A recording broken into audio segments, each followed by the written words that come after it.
आज मैं पत्रीपुर सब्जी मंडी में आया हूँ और यहाँ पर आकर के एक बात की हैरानी हो रही है कि इस सब्जी मंडी का काम हमने 2022 में प्रारंभ किया था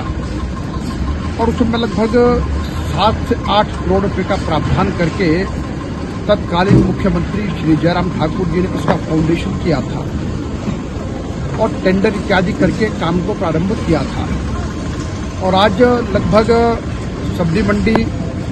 तैयार होने को है, लेकिन पिछले साल जब जुलाई के महीने में भारी बाढ़ आई थी और उसमें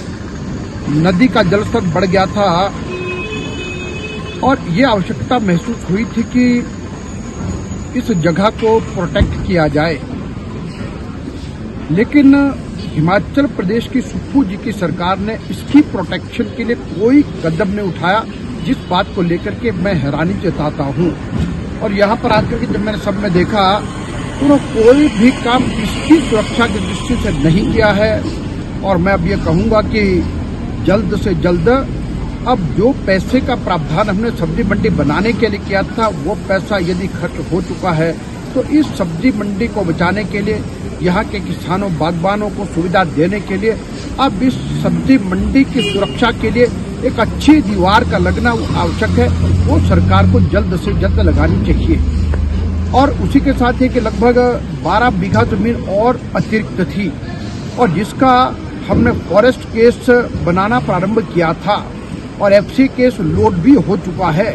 लेकिन इस सरकार ने उस जमीन को बचाने के लिए कोई प्रयास नहीं किया। अब उसमें से अधिकतर जमीन बह चुकी है। अब मैं फिर से कहूंगा कि वो जमीन भी फिर से आए और ठीक सुरक्षा दीवार लग करके उसको सुरक्षित किया जाए। और साथ में यहाँ पर इस मैदान में मैं देख रहा हूँ कि जो काम हम जितना छोड़ गए थे उतना ही उससे आगे बढ़े नहीं है। और अब तुरंत यहाँ पर सोलिंग का टेंडर लगे और सोलिंग के बाद इसको टारिंग करने का, ताकि पक्का हो, कीचड़ इत्यादि ना रहे। और मैं इससे पहले आलू रोड की सब्जी मंडी में गया तो वहाँ भी पिछले वर्ष तो नुकसान हुआ था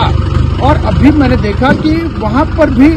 1 रुपये का और अतिरिक्त काम नहीं किया। और जो हालत जिस दशा में, यानी पिछले वर्ष बाढ़ के बाद सब्जी मंडी आलू बाउंड थी, उसी दशा में, और अब वहाँ पर ही कामकाज बंद हो गया है। तो इस प्रकार से मैं कहूँगा ये सरकार का किसी प्रकार से ध्यान नहीं और इसको जो है तुरंत करें